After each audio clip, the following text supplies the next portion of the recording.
1. 내 이름은 작은 나무. 아빠가 세상을 뜨신 지 1년 만에 엄마도 돌아가셨다. 나는 할아버지 할머니와 함께 살게 되었다. 이때 내 나이 5살이었다. 나중에 할머니에게 듣기로는 엄마 장례식이 끝나고 나서 고아가 된 나를 놓고 친척들 사이에서 꽤나 시끌벅적한 말다툼이 있었다고 한다. 우리 가족이 그때까지 살던 통나무 집은 언덕 중턱에 있었다. 친척들은 작은 개울이 흐르는 그 뒷뜰에 머리를 맞대고 서서 내가 어디로 가는 게 좋을지 열심히 입방아를 찢고 있었던 것이다. 얼마 안 되는 재산이긴 하지만 그 와중에도 페인트 칠이 된 침대와 탁자, 의자 따위를 나누어 가지면서 말이다. 할아버지는 친척들 틈에서 벗어나 뜰 구석에 묵묵히 서 계셨다. 할머니도 할아버지 뒤에 가만히 서 계셨다고 한다. 할아버지는 체로키족, 즉 미국 동부의 에팔레치아 산맥 남쪽 끝에 살면서 농경과 수렵 생활을 한 수렵 인디언족으로 1838년에서 39년에 오클라호마주로 강제 이주당했지만 산속으로 숨거나 달아난 사람들도 있어서 지금은 멀리 떨어진 두 그룹으로 나뉘어진다. 작은 나무는 본래의 고향인 테네시주에 머무른 그룹의 자손에 속한다.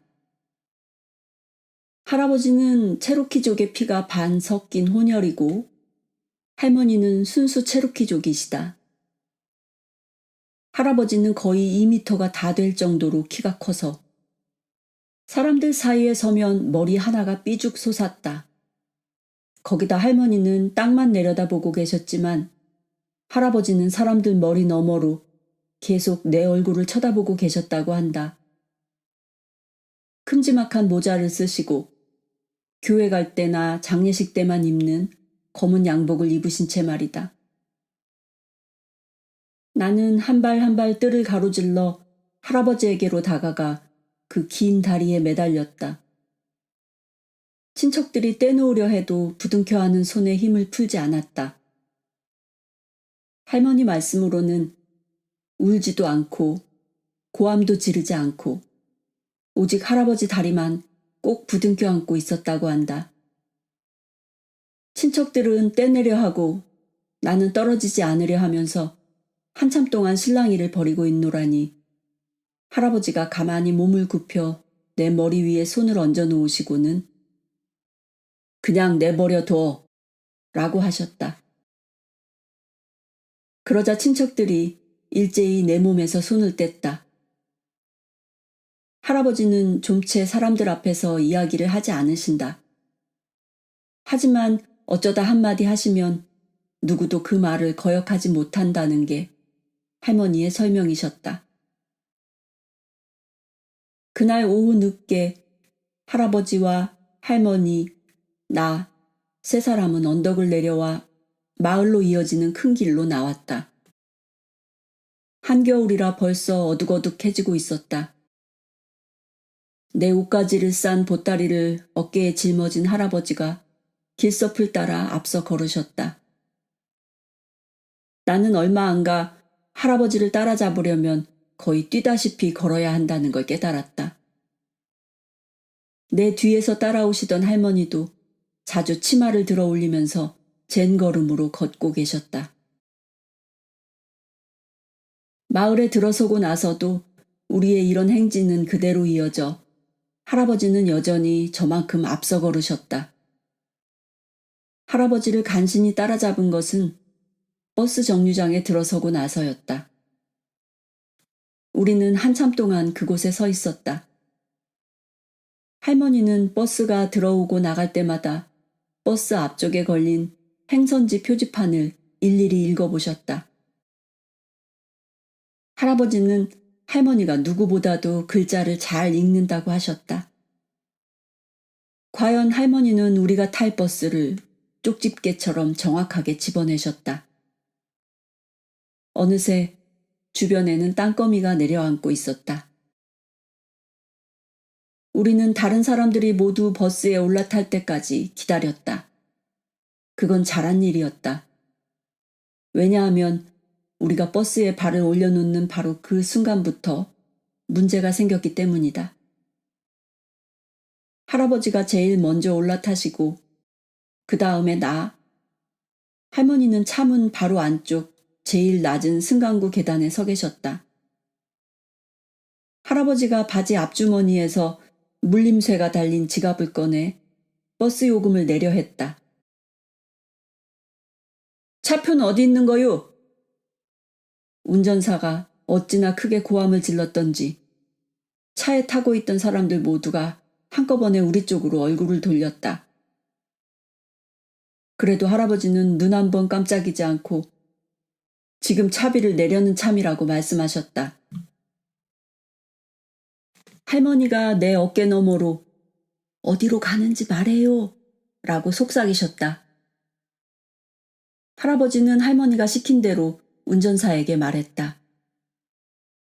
운전사가 얼마를 내라고 하자 할아버지는 동전 하나하나를 찬찬히 살펴보면서 돈을 세어나갔다. 차 안의 불빛이 워낙 흐렸기 때문이었다. 그러자 운전사가 손님들에게 얼굴을 돌리더니 오른손을 들어 보이고는 하여간 못 말려 라며 웃음을 터뜨렸다. 승객들도 모두 따라 웃었다. 사람들이 웃는 것을 보니 안심이 되었다. 우리가 차표가 없다고 해서 크게 악의를 품거나 화가 나지 않았다는 걸 알 수 있었기 때문이었다. 그러고 나서 우리는 버스 뒤쪽으로 걸어갔다.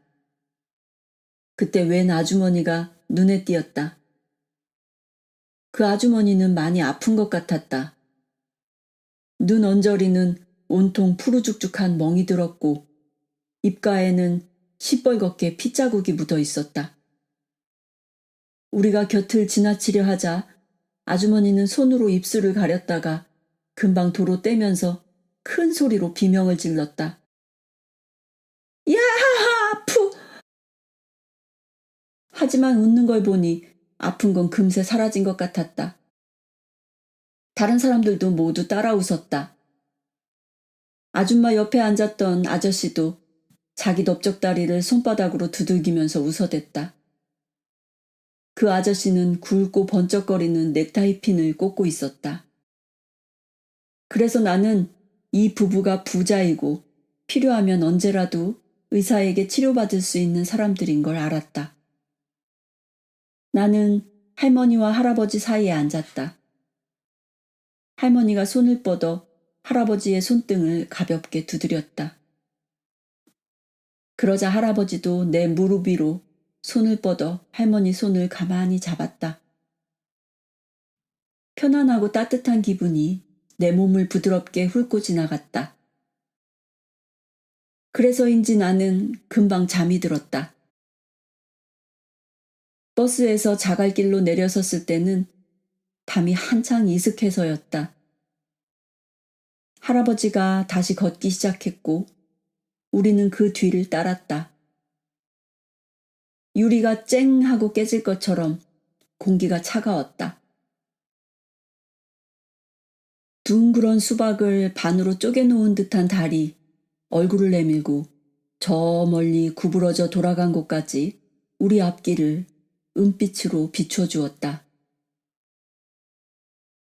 자갈길을 벗어나 가운데로는 풀이 자라고 양옆으로 마차의 바퀴 자국이 선명한 흙길로 들어서자 산이 바로 내 옆에 와 있는 것이 느껴졌다. 사실 이때 우리는 시커먼 산 그림자 속에 들어가 있었다.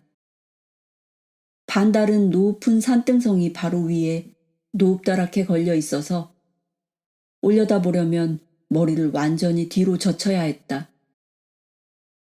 나는 시커멓게 덮쳐 누르는 듯한 산의 무게에 몸을 떨었다. 할머니가 내 뒤에서 소리쳤다. 웨일즈! 얘가 지친 것 같아요. 할아버지가 걸음을 멈추고 뒤돌아보았다. 나를 내려다보는 할아버지의 얼굴은 널따란 모자 그늘에 가려 있었다. 뭔가를 잃어버렸을 때는 녹초가 될 정도로 지치는 게 좋아. 할아버지는 이렇게 한마디 하시고는 다시 몸을 돌려 걷기 시작하셨다. 하지만 이번에는 따라잡기가 훨씬 쉬웠다. 할아버지가 걷는 속도를 늦춘 것이다. 그래서 나는 할아버지도 지쳤나 보다고 생각했다. 그렇게 한참을 더 걸어가자 바퀴자국이 난 널찍한 길도 끝나고 한 사람이 겨우 지나갈 만한 좁은 산길로 들어섰다. 언뜻 생각으로는 산을 짓밟으면서 앞으로 나갈 것 같았는데 실제로 걸어보니 산이 손을 벌려 온몸으로 감싸주는 듯한 기분이 들었다. 발자국 소리가 조금씩 울리기 시작했다. 주위에 뭔가 꿈틀거리는 것들이 있었다. 만물이 다시 살아나기라도 하는 것처럼 작은 휘파람 소리와 숨소리들이 나무들 사이에서 새어나오기 시작했다. 이제 춥지는 않았다. 길 옆에서는 달랑거리는 소리와 깐닥거리는 소리, 술렁이는 소리들이 뒤섞여 흘러갔다. 바위 위를 굴러내려오면서 멈추는 곳마다 여울을 만들고 다시 굴러내려가는 시냇물 소리였다. 이제 우리는 깊은 계곡 속으로 들어서고 있었다. 어느새 반달은 맞은편 산등성이 뒤에 숨은 채 뿌연 은빛만을 하늘 가득히 토해내고 있었다. 덕분에 계곡에는 회색빛 아치 같은 것이 드리워져 우리 모습을 희미하게 밝혀주었다. 할머니가 뒤에서 콧노래를 부르기 시작하셨다. 인디언 노래였다. 굳이 가사를 붙여 부르지 않아도 어떤 노래인지 대충 짐작이 갔다. 듣고 있노라니 마음이 편해졌다. 그때 갑자기 개 짖는 소리가 들렸다. 나는 화들짝 놀랐다. 길고도 구슬픈 듯한 울음소리가 오열하는 듯한 긴 여운을 남기고 울려 퍼지면서 산속으로 도로 사라져갔다. 할아버지가 크 하고 웃으셨다. 저건 모드라는 놈이야. 코로 냄새를 맡지 못하니까 귀로 어떻게 해보려는 거지. 잠시 후 우리는 여러 마리의 개에게 둘러싸였다. 개들은 할아버지 주위에서 낑낑거리기도 하고 처음 보는 내 냄새를 맡으려고 킁킁거리기도 했다. 모두가 짖는 소리가 또 들렸다. 이번에는 아주 가까웠다. 할아버지가 그만해 모두! 하고 소리 지르자 그 소리 임자가 누군지 알아챈 모두는 쏜살같이 달려와 우리에게 뛰어들었다. 그리 넓지 않은 개울 위에 걸쳐진 통나무 다리를 건너고 나니 조그만 오두막집이 있었다. 그 집은 산을 등지고 서 있었는데 앞쪽으로는 기다란 베란다가 시원스럽게 뻗어 있었고 뒤쪽으로는 커다란 나무들이 서 있었다. 오두막집 가운데로는 약간 폭이 있는 마루가 있었고 그 양옆으로 방들이 있었다. 마루 양끝은 그대로 바깥으로 통하게 되어 있었다. 그것을 마루라고 부르는 사람들도 있지만 산 사람들은 개통로라고 불렀다. 개들이 주로 그곳으로 들락거렸기 때문이다. 이 마루를 사이에 두고 한쪽에는 부엌 겸 식당 겸 거실로 쓰는 커다란 방이 있었고 다른 쪽에는 침실 2개가 있었다. 하나는 할아버지와 할머니가 함께 쓰는 침실이었다. 남은 하나를 내 방으로 쓰기로 했다. 히코리 나무로 만든 테두리에다 사슴 가죽을 잘 묶어서 만든 침대는 부드럽게 쿨렁거렸다. 침대에 누우니 열린 창문으로 개울가에 서 있는 나무들이 희미한 빛 속에서 귀신처럼 시커멓게 보였다. 울컥 엄마 생각이 나고 낯선 곳에 와 있다는 두려움이 몰려왔다. 그때 누군가가 내 머리카락을 쓰다듬었다. 침대 옆 마룻바닥에 앉아 계시던 할머니였다. 할머니는 널따란 치맛자락을 마루에 펼치고 흰머리가 많이 섞인 따은 머리를 어깨에서 무릎으로 늘어뜨리고 앉아 계셨다. 할머니도 나처럼 창밖을 바라보고 계셨다. 이윽고 할머니가 낮고 부드러운 소리로 노래하기 시작했다. 숲도 가지를 스치는 바람도 이젠 모두 그가 온 걸 알지. 아버지 산이 노래 불러 맞아준다네. 아무도 작은 나무를 무서워하지 않아. 작은 나무가 착한 걸 아니까. 모두가 소리 높여 노래하지. 작은 나무는 외톨이가 아니야. 장난꾸러기 라이나도 졸졸졸졸 물소리 울리며 즐겁게 춤추며 산을 내려간다네. 내 노래 들어봐요. 우리 형제가 찾아왔어요. 작은 나무는 우리 형제. 작은 나무가 여기 있어요. 어린 사슴 우수디도, 메추라기 미네리도, 까마귀 가그까지 노래 부르네. 작은 나무는 상냥하고 강하고 용감하다네. 작은 나무는 절대 외톨이가 아니야. 할머니는 노래를 부르면서 몸을 천천히 앞뒤로 흔들었다. 그러자 나도 바람이 제잘거리고 시냇물 라이나가 내 이야기를 노래 부르며 형제들에게 전하는 소리를 들을 수 있었다. 나는 노래 속의 작은 나무가 바로 나라는 걸 알고 있었다. 산 형제들이 날 좋아하고 나하고 같이 있고 싶어 하는 걸 보니 기뻤다. 그래서 나는 울지도 않고 편안하게 잠이 들었다.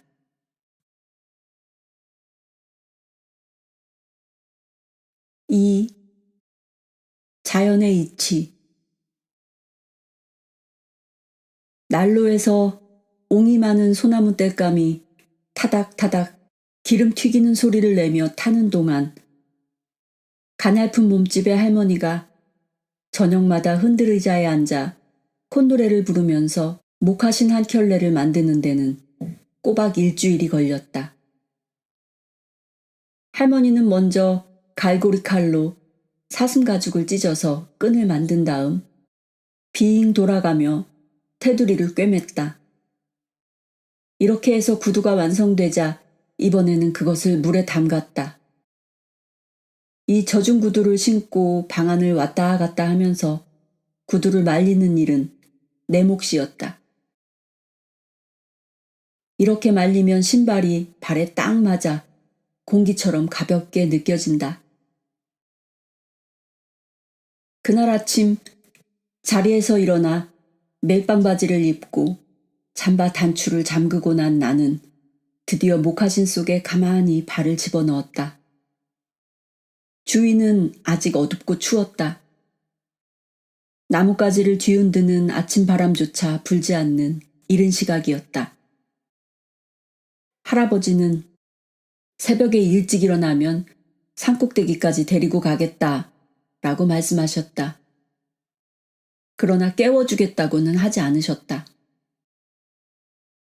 남자란 아침이 되면 모름지기 제 힘으로 일어나는 거야. 할아버지는 조금도 웃지 않는 얼굴로 나를 내려다보시며 이렇게 말씀하셨다.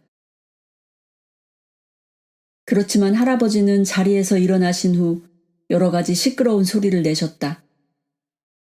내 방 벽에 쿵 하고 부딪히기도 하고 유난스레 큰 소리로 할머니에게 말을 걸기도 하셨다. 사실 나는 그 소리 때문에 눈을 뜬 것이다. 덕분에 한 발 먼저 밖으로 나간 나는 개들과 함께 어둠 속에 서서 할아버지를 기다릴 수 있었다. 아니, 벌써 나와 있었네. 할아버지는 정말 놀랍다는 얼굴로 말했고, 예, 할아버지! 내 목소리에는 뿌듯한 자랑이 묻어 있었다. 할아버지는 우리 둘레를 공중공중 뛰어다니는 개들에게 손가락을 내밀고 너희들은 그냥 있거라 라고 지시했다. 개들은 꼬리를 사리면서도 졸라대듯이 코를 끙끙거렸다. 모두는 컹컹 짖기까지 했다. 그렇지만 어느 개도 우리를 따라오지는 않았다. 모두들 그 자리에 그대로 서서 빈털을 빠져나가는 우리를 실망한 눈빛으로 바라만 보고 있었다. 나도 시냇가 둑길을 따라 만들어진 야트막한 오르막길을 올라가 본 적은 있었다. 꼬불꼬불 구부러진 그 길을 따라 더듬어 가다 보면 꽤 널찍한 풀밭이 눈앞에 펼쳐진다. 할아버지는 그곳에 마구간을 지어 노새와 소를 기르고 있었다. 그러나 오늘 아침에는 그쪽 길로 가지 않고 곧장 오른쪽으로 꺾어지더니 산 허리를 돌아 올라가기 시작하셨다. 이 길은 계곡을 따라 이어지는 길이 그렇듯이 꽤 가파른 경사를 이루면서 위로 이어져 있었다. 나는 급한 경사를 온몸으로 느끼면서 종종 걸음으로 할아버지 뒤를 따라 걸었다. 그런데 그 전과는 뭔가 다른 게 느껴졌다. 할머니가 말씀하신 대로 어머니인 돼지, 모노라가 내 목화신을 통해 나에게 다가온 것이다. 여기서는 볼록 튀어나오거나 밀쳐 올라오고 저기서는 기우뚱하거나 움푹 들어간 그녀의 존재가 내 몸으로 전해져 왔다. 그리고 혈관처럼 그녀의 몸 전체에 퍼져 있는 뿌리들과 그녀 몸 깊숙이 흐르는 숨에게 생명력들도 어찌나 친절하고 부드러운지 그녀의 가슴 위에서 내 몸이 통통 뛰는 것 같았다. 모두가 할머니가 말씀하신 그대로였다. 차가운 공기 탓에 내 입김은 뿜어져 나올 때마다 작은 구름을 이루었다. 저 멀리 아래쪽에 개울이 놓여 있는 게 보였다. 벌거벗은 나뭇가지 아래로 이빨처럼 자라난 고드름들에서는 물방울이 똑똑 떨어졌다. 더 높이 올라가니 길바닥에도 얼음이 깔려 있었다. 이제 어둠은 사라지고 새벽 회색빛이 사방을 뒤덮었다. 할아버지가 멈춰서서 길섭 쪽을 가리키셨다. 여기가 야생 칠면조가 다니는 길이야. 한번 보련? 나는 쪼그리고 앉아서 그 작은 발자국들을 보았다. 그것은 가운데 동그란 자국을 중심으로 사방으로 퍼져나간 줄무늬 모양이었다. 이제 덫을 놓아볼까? 길을 따라가던 할아버지는 얼마 안 가 그리 깊지 않은 구덩이를 찾아냈다. 우리는 먼저 구덩이 위에 수북히 쌓인 나뭇잎부터 치웠다. 그러고 나자 할아버지는 긴 칼을 끄집어내서 눅눅한 땅을 파들어가기 시작했다. 파낸 흙은 낙엽들 사이에 뿌렸다. 가장자리를 볼 수 없을 정도로 구덩이가 깊어지자 할아버지는 나를 구덩이에서 끌어올렸다. 우리는 나뭇가지들을 끌고 와서 그 구덩이에 걸쳐놓고 그 위에 나뭇잎 한 무더기를 뿌려놓았다. 그러고 나서 할아버지는 그 긴 칼로 야생 칠면조가 다니는 길에서 구덩이로 비스듬히 이어지는 작은 도랑을 파더니 주머니에서 붉은 인디언 옥수수 알갱이들을 꺼내 도랑을 따라 쭉 뿌려나갔다. 구덩이 속에도 옥수수 한 움큼을 던져 넣었다. 자, 이제 가자. 할아버지는 다시 숲길을 오르기 시작했다. 서리가 내린 것처럼 땅에서 솟아오른 얇은 얼음들이 발밑에서 부서졌다. 맞은편 산이 훨씬 가까워졌다. 그럴수록 골짜기는 가늘고 길게 갈라져서 저기 까마득히 발 아래로 멀어졌다. 그 갈라진 바닥에는 칼날 같은 시냇물이 담겨 있었다. 우리는 길에서 벗어나 낙엽 위에 주저앉았다. 그때 마침 아침 햇님이 산꼭대기로 머리를 내밀어 계곡 전체에 첫 햇살을 비추기 시작했다. 할아버지가 주머니에서 건빵과 사슴고기를 꺼냈다. 우리는 산을 바라보며 아침 식사를 했다. 산 꼭대기에 폭발이라도 일어난 것처럼 반짝이는 빛들이 하늘 위로 솟구쳤고 얼음에 덮인 나뭇가지들은 햇빛을 받아 눈이 부실 정도로 반짝거렸다.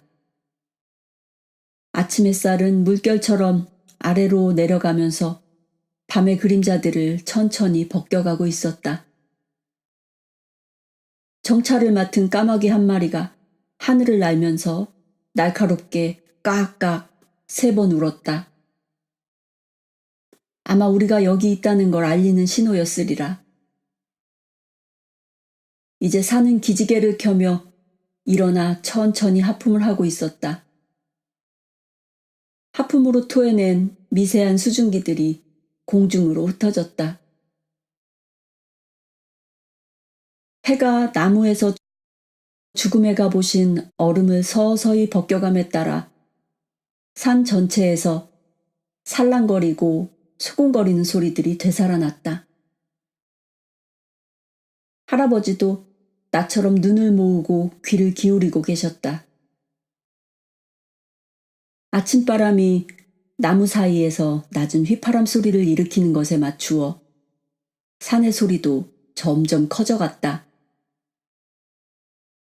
산이 깨어나고 있어. 산에서 눈을 떼지 않은 채 할아버지가 낮고 부드러운 목소리로 말씀하셨다. 그래요, 할아버지. 정말 산이 깨어나고 있어요. 그때 나는 다른 사람들은 잘 이해할 수 없는 어떤 것을 할아버지와 내가 함께 받아들이고 있는 중이라는 걸 깨달았다. 밤의 그림자는 이제 점점 더 아래로 밀려나더니 그리 넓지 않은 풀밭을 가로지르면서 뒷걸음질 쳤다. 풀들이 무성하게 자란 그 풀밭은 햇빛을 받아 물결처럼 반짝였다. 그 풀밭은 산의 품속에 폭 안겨있는 모양새였다. 할아버지가 손가락으로 가리키는 곳을 보니 메추라기들이 퍼덕거리고 날아다니면서 풀씨를 쪼아먹고 있었다. 다시 손을 든 할아버지가 이번에는 얼어붙은 듯한 푸른 하늘을 가리켰다. 구름 한 점 없이 맑은 하늘이었는데도 처음에는 아무것도 보이지 않았다.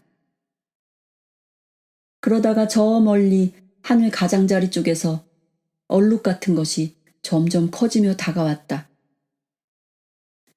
그림자가 자기보다 앞서가지 않도록 태양을 정면으로 마주해서 날아오던 그 새는 갑자기 속도를 줄이는가 싶더니 산 허리 쪽으로 방향을 틀었다. 스키 선수처럼 순식간에 나뭇가지 끝에 하늘 위로 날아온 그 새는 날개를 반쯤 접더니 마치 갈색 총알처럼, 아니 그보다 더 빨리 메추라기를 향해 날아왔다. 할아버지가 쿡 하고 웃으셨다. 저놈은 탈콘 매란다. 메추라기들이 후두두 날아오르며 잽싸게 숲 쪽으로 달아났다. 한데 그만 한 마리가 처지고 말았다. 매는 바로 그놈에게 달려들었다. 깃털이 하늘로 흩어지고 두 마리 새는 한데 엉켜 땅으로 떨어졌다. 매의 날카로운 부리가 메추라기를 연방 쪼아댔다. 잠시 후 다시 하늘로 날아오른 매의 발톱에는 죽은 메추라기가 쥐어 있었다. 매는 다시 사너리 쪽으로 날아가더니 아득히 사라져버렸다. 나는 울지 않았다. 하지만 슬픈 얼굴을 하고 있었나 보다. 할아버지가 이렇게 말씀하신 걸로 봐서 말이다. 슬퍼하지 마라, 작은 나무야. 이게 자연의 이치라는 거다. 탈콘매는 느린 놈을 잡아갔어. 그러면 느린 놈들이 자기를 닮은 느린 새끼들을 낳지 못하거든. 또 느린 놈 알이든 빠른 놈 알이든 가리지 않고 메추라기 알이라면 모조리 먹어치우는 땅쥐들을 주로 잡아먹는 것도 탈콘매들이란다. 말하자면 탈콘매는 자연의 이치대로 사는 거야. 메추라기를 도와주면서 말이다. 할아버지가 칼로 땅을 파더니 부드러운 뿌리를 뽑아냈다. 껍질을 벗기자 겨울용으로 비축된 즙이 방울져 솟아올랐다. 그것을 반으로 잘라 두꺼운 쪽을 나에게 주신 할아버지는 다시 부드럽게 말을 이었다. 그게 이치라는 거야. 누구나 자기가 필요한 만큼만 가져야 한다. 사슴을 잡을 때도 제일 좋은 놈을 잡으려 하면 안 돼. 작고 느린 놈을 골라야 남은 사슴들이 더 강해지고 그렇게 해야 우리도 두고두고 사슴고기를 먹을 수 있는 거야. 흑표범인 파코들은 이 사실을 잘 알고 있지. 너도 꼭 알아두어야 하고. 여기까지 말한 할아버지는 웃음을 터뜨렸다. 꿀버린 TV들만 자기들이 쓸 것보다 더 많은 꿀을 저장해 두지. 그러니 곰한테도 뺏기고 너구리한테도 뺏기고 우리 체로키한테 뺏기기도 하지. 그놈들은 언제나 자기가 필요한 것보다 더 많이 쌓아두고 싶어하는 사람들하고 똑같아. 뒤룩뒤룩 살찐 사람들 말이야. 그런 사람들은 그러고도 또 남의 걸 빼앗아 오고 싶어 하지. 그러니 전쟁이 일어나고 그러고 나면 또 길고 긴 협상이 시작되지. 조금이라도 자기 몫을 더 늘리려고 말이다. 그들은 자기가 먼저 깃발을 꽂았기 때문에 그럴 권리가 있다고 하지. 그러니 사람들은 그놈의 말과 깃발 때문에 서서히 죽어가는 셈이야. 하지만 그들도 자연의 이치를 바꿀 수는 없어. 우리는 산길을 따라왔던 길을 도로 내려왔다. 야생 칠면조 함정에 도착했을 때쯤에는 벌써 해가 우리 머리 위에 높이 떠 있었다. 아직 함정은 보이지도 않는데 칠면조 소리부터 들렸다. 칠면조들이 구덩이에 빠진 것이다.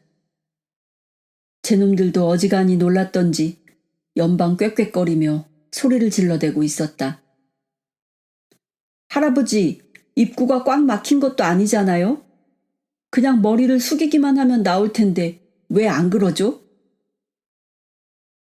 할아버지는 배를 깔고 엎드린 채 구덩이 속으로 손을 집어넣어 요란스럽게 떠들어대는 커다란 칠면조 한 마리를 끄집어냈다. 끈으로 그놈 발을 묶고 난 할아버지가 나를 쳐다보며 싱긋 웃으셨다. 칠면조란 놈들도 사람하고 닮은 데가 있어. 이거 봐라. 뭐든지 다 알고 있는 듯이 하면서 자기 주위에 뭐가 있는지 내려다보려고는 하지 않아. 항상 머리를 너무 꼿꼿하게 쳐들고 있는 바람에 아무것도 못 배우는 거지. 그 버스 운전사처럼요? 나는 할아버지를 몰아세우던 그 버스 운전사를 잊을 수가 없었다. 버스 운전사? 의아한 얼굴로 되묻던 할아버지는 그제야 생각이 났는지 웃음을 터뜨리셨다. 구덩이 속에 머리를 넣어서 또 다른 칠면조를 꺼내는 동안에도 할아버지는 웃음을 멈추지 않으셨다. 그래, 그 버스 운전사처럼. 그 사람도 지금 이 칠면조처럼 꾀꾀거려 댔으니까 그럴지도 모르지. 하지만 작은 나무야, 그건 그 사람이 짊어져야 할 짐이란다. 우리한테는 아무 문제도 없으니까 신경 쓸 필요 없단다. 할아버지는 다리를 묶은 칠면조들을 땅바닥에 늘어놓았다. 모두 6마리였다. 그놈들을 손가락으로 가리키면서 할아버지가 다시 말을 이었다. 나이는 대충 다 비슷한 것 같다. 부리 두께를 보면 나이를 알 수 있거든. 우린 3마리면 충분하니까. 작은 나무야, 네가 골라보렴. 나는 그놈들 주위를 빙 돌다가 땅에 털썩 주저앉아서 한 놈 한 놈 자세히 관찰했다. 그러다가 일어나서 다시 그 둘레를 한 바퀴 돌았다. 신중해야 했다. 결국 나는 손과 무릎으로 땅바닥을 짚고 칠면조들 사이를 기어다니면서 비교를 하고 나서야 그 중에서 가장 작은 3놈을 집어낼 수 있었다. 할아버지는 아무 말도 하지 않고 나머지 3마리의 다리에 묶인 끈을 풀어주었다. 풀려난 놈들은 날개를 파닥거리면서 저 아래쪽 사너리로 달아나 버렸다. 남은 3마리 중 2마리를 어깨에 짊어진 할아버지가 다른 1마리를 가리켰다. 저놈은 네가 가져갈 수 있지? 예, 할아버지. 대답은 했지만 과연 내가 잘 해낼 수 있는지 알 수가 없었다. 뼈가 두드러진 할아버지 얼굴에 장난스러운 웃음이 서서히 번져갔다. 네 이름이 작은 나무가 아니었더라면 작은 매라고 했을 게야. 나는 할아버지를 따라 산길을 내려왔다. 칠면조가 무거웠지만 어깨를 누르는 무게조차 기분 좋게 느껴졌다. 해는 벌써 저편 산으로 기울고 있었다. 길가 나뭇가지들 사이로 비쳐드는 햇빛 덕분에 앞길은 황금빛 줄무늬로 어른거렸다. 이렇게 늦은 겨울 오후가 되면 바람도 자게 마련이다. 앞서가던 할아버지가 콧노래를 흥얼거리는 소리가 들려왔다. 이 시간이 영원히 계속될 수 있다면 좋을 텐데. 내가 할아버지를 기쁘게 해드렸다. 나도 그 이치란 걸 배운 것이다. 지는 겨울에 받으며 산길을 걷다 보면 길 위에 난 발자국 따라 걷다 보면 오두막집으로 이어지지. 야생 칠면조 다니는 길로. 이게 바로 체로키의 천국이라네. 산꼭대기로 눈 들어 아침의 탄생 지켜보렴. 나뭇가지 사이로 지나는 바람의 노래 들어보렴. 대지인 모노라에게 생명이 솟는 걸 느껴보렴. 그럼 체로키의 이치를 알게 될 거야. 새벽이 올 때마다 삶 속에 죽음이 있고 죽음 속에 생명이 있음을 알게 되리니 모노라의 지혜를 배우면 체로키의 영혼을 느낄 수 있을 거야.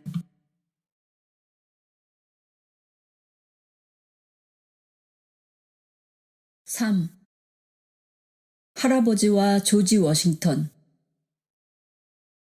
그 겨울 동안 우리는 밤마다 돌난로 앞에 앉았다.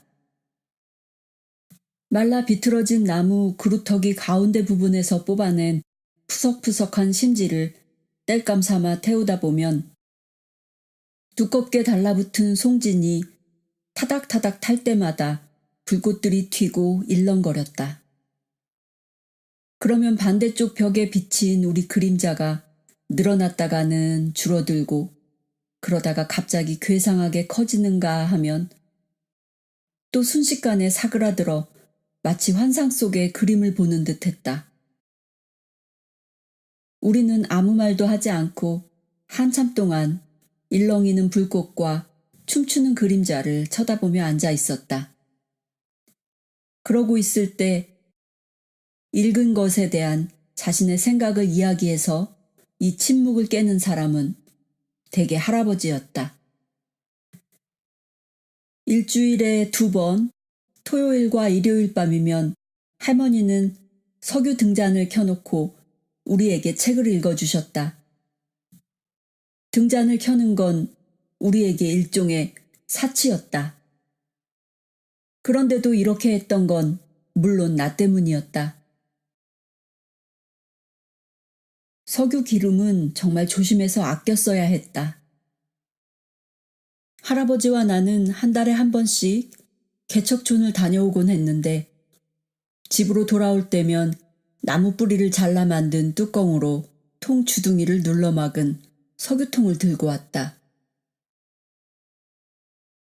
그 일은 내 몫이었다. 나는 오는 도중에 한 방울의 석유도 흘리지 않으려고 무척 조심했다. 그 석유통을 가득 채우려면 무려 5센트가 있어야 했다.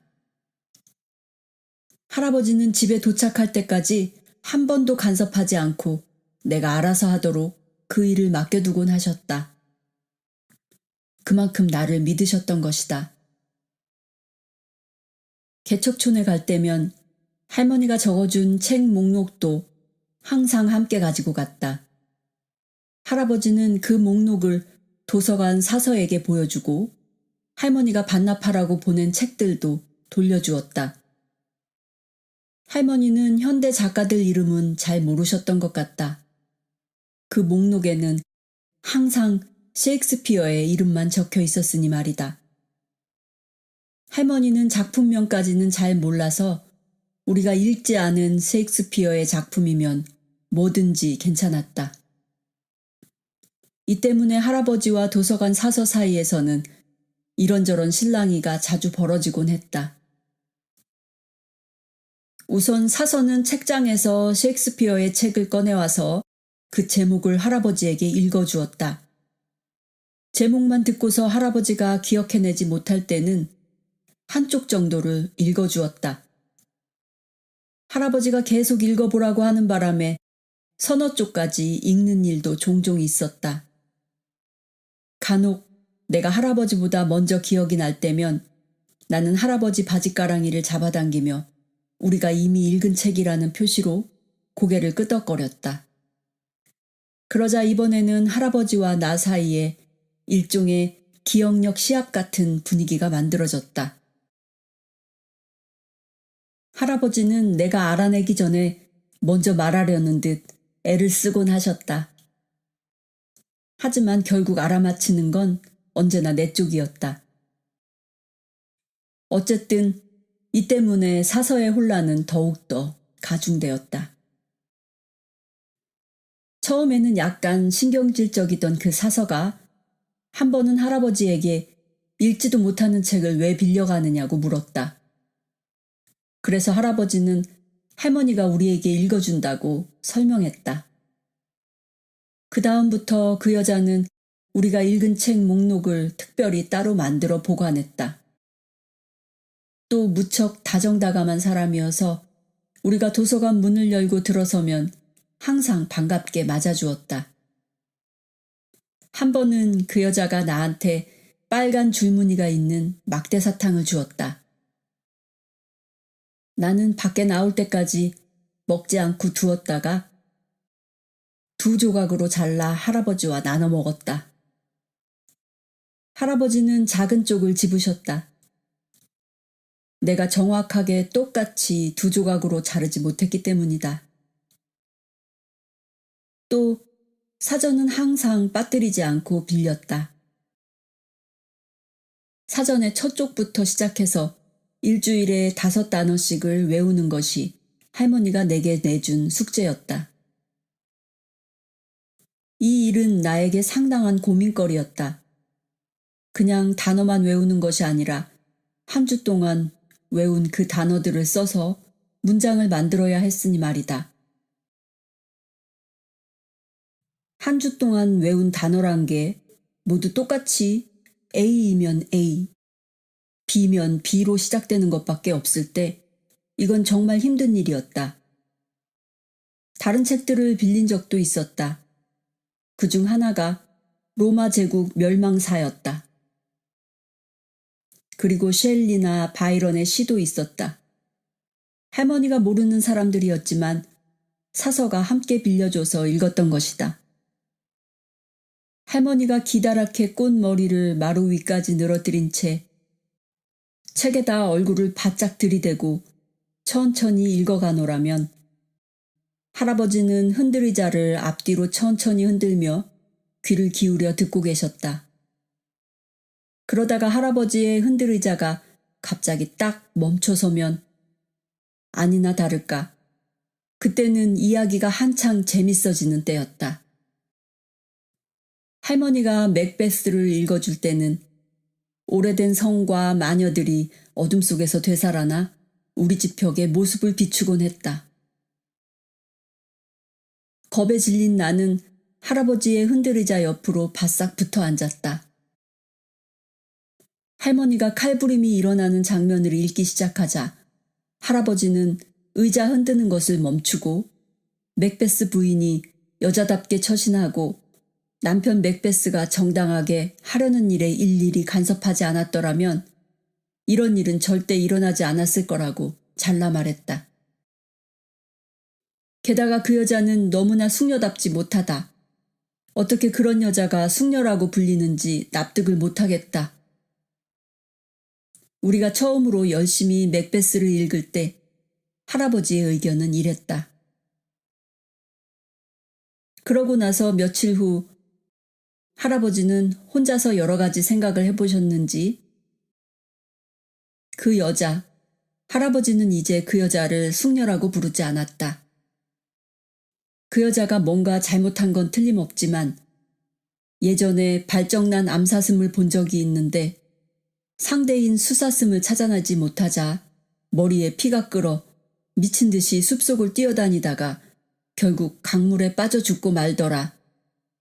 셰익스피어 씨가 확실하게 말해주지 않았으니 잘 알 순 없지만 그 여자가 그렇게 된 건 남편 탓일 수도 있다. 실제로 그렇게 생각할 만한 점도 있다. 사실 맥베스 씨는 무슨 일이든 제대로 하는 게 없는 것 같다는 이야기를 하셨다. 할아버지는 이 문제로 상당히 골머리를 앓으셨지만 결국 가장 큰 잘못은 맥베스 부인에게 있다고 결론을 내리셨다. 그 여자가 발정이 났을 때의 초조감을 다른 사람을 죽이는 것으로 처리하지 말고 다른 방식으로 예컨대 자기 머리를 벽에 부딪히는 식으로 처리할 수도 있었을 거라는 게 그 이유였다. 줄리어스 시저가 죽는 장면에서 할아버지는 시저 편을 들었다. 시저 씨가 한 일마다 모두 편들고 나서지는 않을 것이고 또 사실 시저 씨가 어떤 일을 했는지 일일이 알 방도도 없지만 브루투스와 그 일당들은 지금까지 들어본 적이 없을 정도로 비열한 인간들이다. 일부러 친구를 넘어뜨리고는 떼거지로 몰려들어 칼로 찔러 죽이다니. 시저 씨와 의견이 맞지 않는다면 자신들의 생각을 확실하게 말해서 타협을 보고 문제를 해결할 수도 있지 않았는가라고 하시면서 이 문제를 놓고 할아버지가 워낙 심하게 흥분하시는 바람에 할머니는 할아버지를 달래지 않으면 안 되었다. 할머니는 이 자리에 있는 우리는 모두 다 죽임을 당한 시저의 편이다. 그러니 당신 생각에 반대하는 사람 아무도 없다. 게다가 어쨌든 그건 워낙 오래전에 일어난 일이라 지금 왈가왈부 해봤자 별 소용이 없다고 할아버지를 설득하셨다. 하지만 진짜 골칫거리는 조지 워싱턴과의 만남이었다.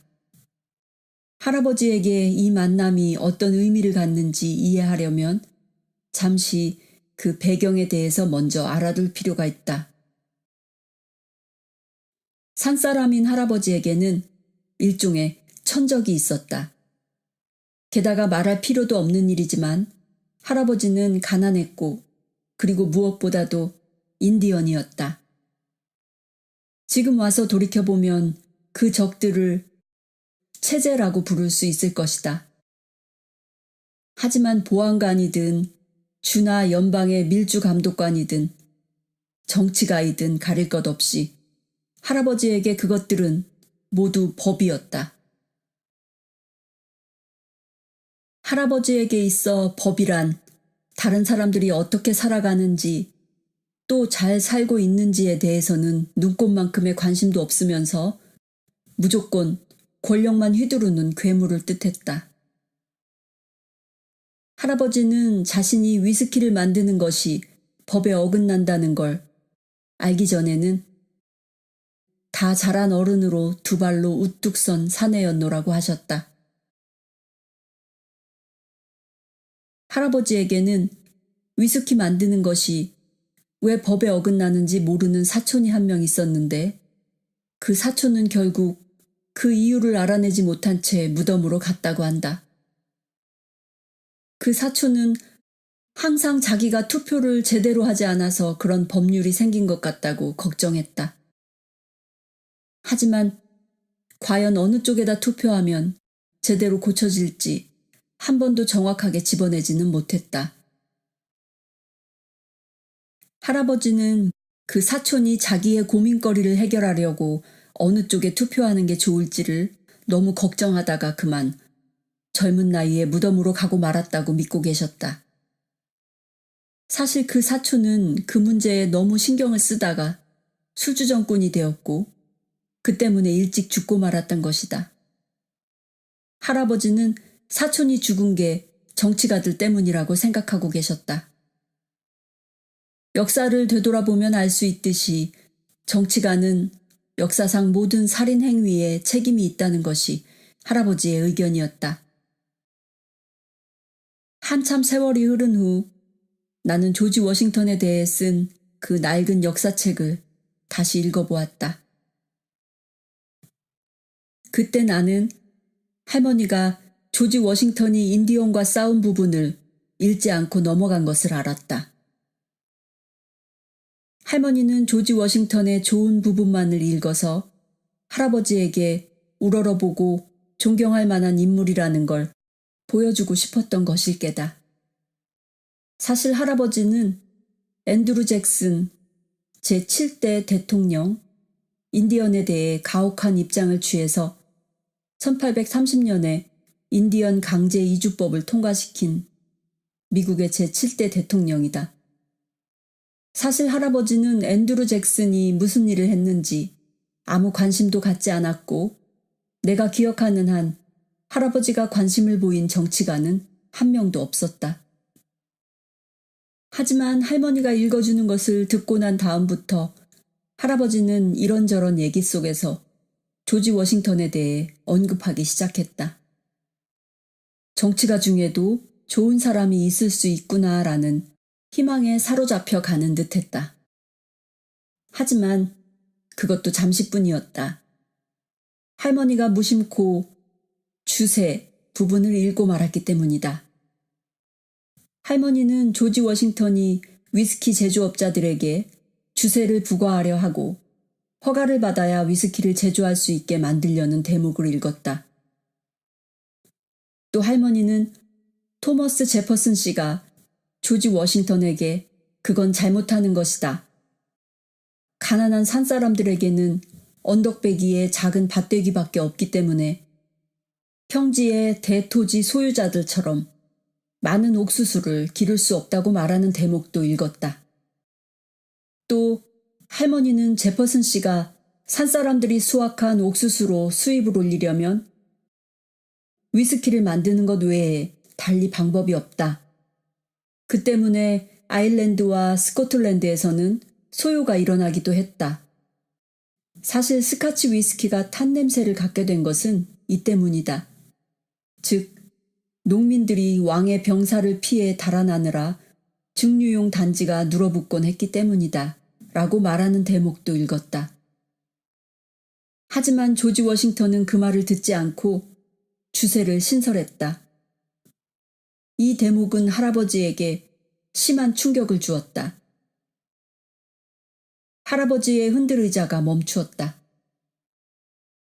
그렇다고 할아버지 입에서 무슨 말이 나온 것도 아니었다. 할아버지는 멍하니 얼빠진 듯한 얼굴로 난로불만 뚫어지게 쳐다보고 계셨다.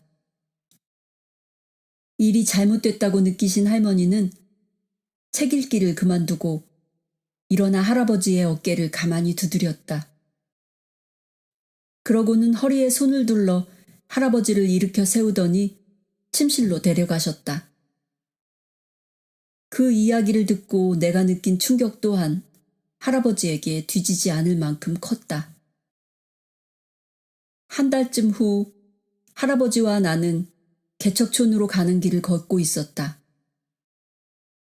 할아버지가 여전히 그 문제에 사로잡혀 있다는 것을 안 것이 이때였다. 할아버지는 처음에는 마차 바퀴자국을 밟으며 길 한가운데로 걷다가 나중에는 길서프로 걸어갔다. 때때로 차들이 우리 옆을 지나쳐 갔지만 할아버지는 한 번도 돌아보지 않으셨다. 할아버지가 차를 얻어 타고 간다는 건 절대 있을 수 없는 일이었다. 그런데 갑자기 차 한 대가 우리 옆에서 멈췄다. 유리창이 달리지 않은 무게차였는데 지붕에 네모난 덮개가 씌워져 있었다. 안에 탄 사람은 정치가처럼 옷을 입고 있었다. 나는 당연히 할아버지가 타지 않을 거라고 생각했다. 그런데 놀라운 일이 일어났다. 그 남자가 몸을 밖으로 쑥 내밀고 서두르는 듯한 음성으로 고함을 질렀다. 타고 가시겠소? 그런데 잠시 가만히 서 있던 할아버지가 고맙소 라고 하면서 차에 올라타시는 게 아닌가? 그러더니 나더러 뒷좌석에 타라고 손짓을 하셨다. 차가 길을 따라 달리기 시작했다. 나는 우리가 굉장히 빠른 속도로 길을 지나간다는 사실에 흥분했다. 할아버지는 언제나 그렇듯이 허리를 꼿꼿이 세우고 화살처럼 똑바로 앉아 계셨다. 하지만 모자까지 쓰고 그렇게 앉기에는 할아버지 키가 너무 컸다. 등 구부리는 걸 싫어하는 할아버지는 결국 등줄기를 쭉 편 채 바람막이 쪽을 향해 상체를 구부릴 수밖에 없었다. 이것은 앞쪽 도로를 살펴보는 자세이기도 했지만 또 차 안의 그 정치가의 운전 솜씨를 관찰하는 듯한 모습이기도 했다. 그 정치가는 할아버지의 그런 자세에 신경이 쓰이는 눈치였다. 그렇지만 할아버지는 그 사람을 거들떠보지도 않았다. 마침내 정치가가 입을 열었다. 마을까지 가십니까? 그렇소. 다시 차는 아무 말 없이 달려갔다. 그러다가 잠시 후 농부이신가요? 그렇다고 할 수 있죠. 저는 주립사범대학 교수입니다. 그 말투로 보아 그 사람은 자신이 교수라는 사실이 꽤 자랑스러운 듯했다. 나는 놀라긴 했지만 정치가가 아니라서 안심이 되었다. 할아버지는 아무 말 없이 잠자코 계셨다. 인디언이십니까? 그렇소. 아하. 그 사실이 나와 할아버지를 완전히 설명할 수 있기라도 한 것처럼 교수는 열심히 고개를 끄덕였다. 그 순간 갑자기 할아버지가 교수에게 머리를 돌려 물으셨다. 조지 워싱턴이 위스키 만드는데 세금을 물린 걸 알고 있어? 누가 봤으면 할아버지가 교수를 몸으로 밀어붙인다고 생각했을 거다. 주세요! 교수가 놀라며 굉장히 큰 소리로 고함을 질렀다. 그렇소. 위스키세. 갑자기 교수의 얼굴이 벌개졌다. 교수는 눈에 띄게 초조해지기 시작했다. 그 모습을 본 나는 위스키에 세금을 매긴 일에 이 사람이 뭔가 관련이 있는 게 틀림없다고 생각했다. 잘 모르겠는데요. 조지 워싱턴 장군 말입니까? 아니 그럼 딴 사람이 또 있어? 할아버지가 놀라서 물으셨다. 나도 깜짝 놀랐다. 아닙니다. 그렇지만 나는 전혀 모르는 일인데요. 교수의 말투가 더더욱 수상쩍은 느낌을 갖게 했다. 할아버지도 잘 납득이 가지 않는 것 같았다. 교수는 똑바로 앞만 쳐다보고 있었다. 차 속도가 점점 더 빨라졌다. 할아버지는 바람막이 유리 너머로 도로를 살펴보고 있었다. 그제서야 나는 왜 할아버지가 차를 얻어 탔는지 알 것 같았다. 할아버지가 다시 말했다. 그러나 이번에는 그다지 기대하지 않는 말투였다. 그럼 워싱턴 장군 머리에 총알이 스치고 지나간 건 알고 있어? 무슨 말이냐 하면 그렇게 많은 전투를 치렀는데 한 번쯤 총알이 옆머리를 스치고 지나갈 수도 있지 않았을까라는 거요. 교수는 할아버지에게 얼굴도 돌리지 않고 점점 더 신경질적으로 행동하기 시작했다. 나는 말하자면 영어를 가르치는 사람이요. 그러니 조지 워싱턴에 대해서는 아무것도 몰라요. 교수는 말을 더듬었다. 개척촌 입구에 이르자 할아버지는 교수에게 내리겠다고 하셨다. 우리가 가려던 곳까지 가려면 아직 한참 더 가야 하는 곳이었다. 길섭에 내려선 할아버지는 모자를 벗어 교수에게 고맙다는 인사를 했다. 하지만 교수는 인사가 끝나길 기다릴 새도 없이 흙먼지를 구름처럼 일으키며 허둥지둥 차를 몰고 가버렸다. 할아버지는 저런 족속들은 본래 예의가 저 모양이라고 말씀하셨다. 또 할아버지는 그 교수가 수상쩍게 행동했으며 교수로 위장한 정치가일지도 모른다는 내 말에 동의하셨다. 정치가 중에는 자신이 정치가가 아닌 채 하면서 선량한 사람들을 속이는 놈들이 많다. 하지만 저 사람이 교수라고 하더라도 안심하면 안 된다. 교수들 중에도 미친 사람이 많다는 이야기를 들은 적이 있다는 것이 할아버지의 말씀이셨다. 또 할아버지는 어느 땐가 한번 조지 워싱턴 머리에 총알이 스치고 지나간 게 틀림없다. 그러니까 위스키에 세금을 매기는 것 같은 일을 했을 것이라고 주장하셨다. 할아버지에게 삼촌이 한 분 계셨는데 노새에게 머리를 챈 뒤로는 정상인 적이 한 번도 없었다고 한다. 비록 때때로 삼촌이 그 사실을 참 잘 이용하고 있다는 생각을 한 적은 있지만 하지만 할아버지는 다른 사람들에게는 이런 이야기를 하지 않았다고 하셨다. 한 번은 이웃집 남자가 자기 집에 돌아와 보니 자기 마누라와 할아버지의 삼촌이 한 침대 속에 누워 있더란다. 그 이웃집 남자를 본 할아버지의 삼촌은 네 발로 기어서 뜰로 뛰쳐나가더니 돼지처럼 땅바닥에 쭈그리고 앉아서 진흙을 집어먹었다고 한다.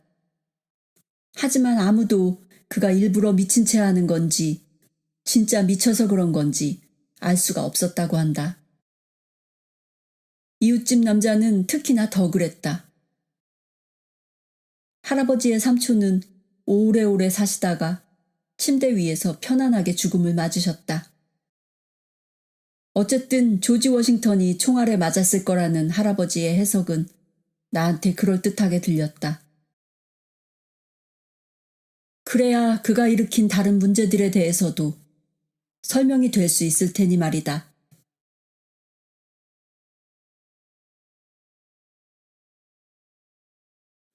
4. 붉은 여우 슬리크. 할아버지가 다른 개들 앞에서 당황하게 만들고 싶지 않다는 이유로 모드 할멈과 늑다리 링거를 오두막집으로 몰아넣은 건 한겨울의 늦은 오후였다. 무슨 일인가가 일어나려 하고 있었다.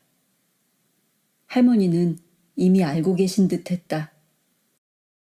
할머니의 검은 눈동자가 보석처럼 반짝거렸다. 할머니는 할아버지 것과 똑같은 사슴 가죽 셔츠를 나에게 입혀주신 다음 한 손은 할아버지 어깨에 그리고 나머지 한 손은 내 어깨에 올려놓으셨다. 왠지 어른이 다 된 것 같은 기분이 들었다. 한 번도 무슨 일이냐고 물어보지는 않았지만 나는 계속 두 분 뒤를 따라다녔다. 할머니가 비스킷과 고기가 든 주머니를 건네주면서 말씀하셨다. 오늘 밤새도록 베란다에 앉아서 귀를 기울이고 있으마. 아마 네 소리를 들을 수 있을 게야. 밖으로 나가자 할아버지가 휘파람을 불어 개들을 불러 모았다. 드디어 집을 나선 우리는 개울을 따라 나 있는 계곡길을 걸어 올라갔다. 개들은 앞서거니 뒤서거니 하면서 길을 재촉했다. 할아버지가 개를 기르는 이유는 두 가지였다. 하나는 옥수수밭 때문이었다. 봄, 여름이 되면 할아버지는 모두와 링거에게 사슴이나 너구리, 산돼지, 까마귀 같은 짐승들이 옥수수밭에 접근하지 못하도록 망보는 일을 맡겼다. 할아버지 말씀으로는 모두도 사람인 자신처럼 냄새를 전혀 맡지 못하기 때문에 여우 사냥에는 아무 쓸모가 없지만 청력과 시력은 아주 날카로워서 충분히 잘 해낼 수 있는 일이 있고 또 그런 일을 맡기면 아주 자랑스러워 한다는 것이다. 개든 사람이든 간에 자기가 아무데도 쓸모가 없다고 느끼는 건 대단히 좋지 않다는 게 할아버지의 설명이셨다. 반면에 링거는 예전에는 뛰어난 사냥개였지만 지금은 너무 나이를 먹었다.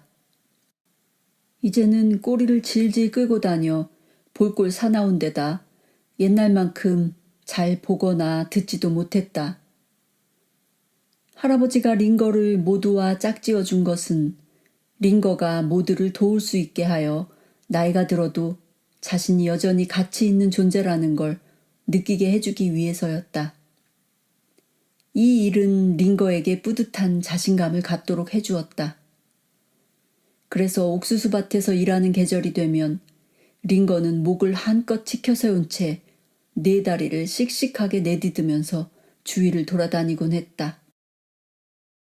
옥수수가 자라는 계절이 되면 할아버지는 모두와 링거를 계곡에 있는 헛간에 데려다 놓았다. 헛간이 옥수수밭에서 그리 멀지 않은 곳에 있었기 때문이다. 두 마리 개는 충성스럽도록 열심히 옥수수밭을 지켰다. 모드가 링거의 눈과 귀가 되어 주었다. 모드는 옥수수밭에서 뭔가 움직이는 게 보이면 밭 임자는 자기라는 듯이 컹컹거리며 달려가 그놈들을 쫓아냈다. 그러면 링거도 모드를 똑같이 따라했다. 이렇게 옥수수밭 사이를 달려갈 때 냄새를 맡지 못하는 모드는 너구리 따위를 못 보고 지나치고 마는 일도 자주 있었다. 하지만 모두 뒤를 따라 달리는 링거는 그렇지 않았다. 눈과 귀가 좋지 않은 링거는 땅에다 코를 대고서 냄새를 맡아가면서 너구리를 밭에서 몰아냈다. 아니, 거기서 그치지 않고 너구리가 저 멀리 숲속으로 사라질 때까지 악착같이 따라가곤 했다. 그렇게 기운을 쓰고 난 링거는 완전히 지친 모습으로 돌아왔다. 하지만 링거와 모드는 절대 포기하지 않고 맡은 일을 충실히 해내고 있었다. 할아버지가 개를 기르는 또 다른 이유는 여우몰이를 하는 즐거움을 즐기기 위해서였다. 하지만 할아버지의 여우몰이는 보통 사냥과는 달랐다. 할아버지는 절대 개를 써서 짐승을 잡지 않으셨다. 그럴 필요가 없었던 것이다. 할아버지는 짐승들이 어디서 먹이를 먹고 물을 마시는지, 습관은 어떻고, 다니는 길은 어딘지, 심지어 사고방식과 성격은 어떤지까지도 알고 계셨다. 아무리 뛰어난 개라도 할아버지의 이런 지식들을 따라잡을 수는 없었다. 이를테면 붉은 여우는 개한테 쫓길 때면 원을 그리며 달리는 습성이 있다. 가운데에 있는 자신의 굴을 중심으로 대략 지름 1.5km 정도, 아니 때로는 그보다 더 큰 원을 그리기도 한다. 이렇게 달아나면서도 여우는 계속 잔재주를 부린다. 왔던 길을 되돌아가기도 하고 물을 건너거나 눈 속인 발자국을 만들어 놓기도 하고, 그래도 그 원을 포기하는 일은 절대 없다. 여우는 피곤해지기 시작하면 자기 굴로 모아질 때까지 원을 줄여간다. 결국에 가서 여우는 자기 굴에 몸을 숨기는데 산사람들은 이걸 굴에 들었다고 한다. 달리면 달릴수록 붉은 여우의 몸은 더워졌다. 그럴 때면 개들이 자취를 쉽게 잡아낼 수 있을 만큼 강한 냄새가 나는 침이 입에서 뚝뚝 떨어지고, 그럴수록 개들이 짖는 소리도 커져간다. 그 때문에 사람들은 여우의 침을 뜨거운 자취라고 불렀다. 반면에 회색 여우는 팔자 모양을 그리면서 달아난다. 팔자 가운데 선이 교차하는 바로 그곳에 회색 여우의 굴이 있다. 할아버지는 너구리가 꾀를 내는 것도 읽을 수 있었다. 너구리가 잔꾀를 부리는 걸 보면 할아버지는 즐겁게 웃으셨다. 그럴 때마다 할아버지는 맹세하지만 너구리도 종종 자신을 즐겁게 해준다는 말을 하곤 하셨다. 할아버지는 야생 칠면조들이 다니는 길도 잘 알고 있었고, 물가에서 벌집까지 날아가는 벌을 눈만으로 쫓아갈 수도 있었다. 또 사슴의 호기심 많은 성격을 이용해서 사람 가까이 오게 할 수도 있었으며, 깃털 하나 건드리지 않고 메추라기 무리 속을 살금살금 걸어 다닐 수도 있었다. 하지만 할아버지는 필요한 만큼을 빼고는 절대로 동물들을 괴롭히지 않으셨다. 동물들도 이 점을 잘 알고 있는 듯했다. 할아버지는 그런 놀이들을 즐기긴 했지만 매달리지는 않으셨다. 하지만 백인 산사람들은 그렇지 않았다. 그 사람들은 할아버지만큼 참을성이 없었고 무모했다.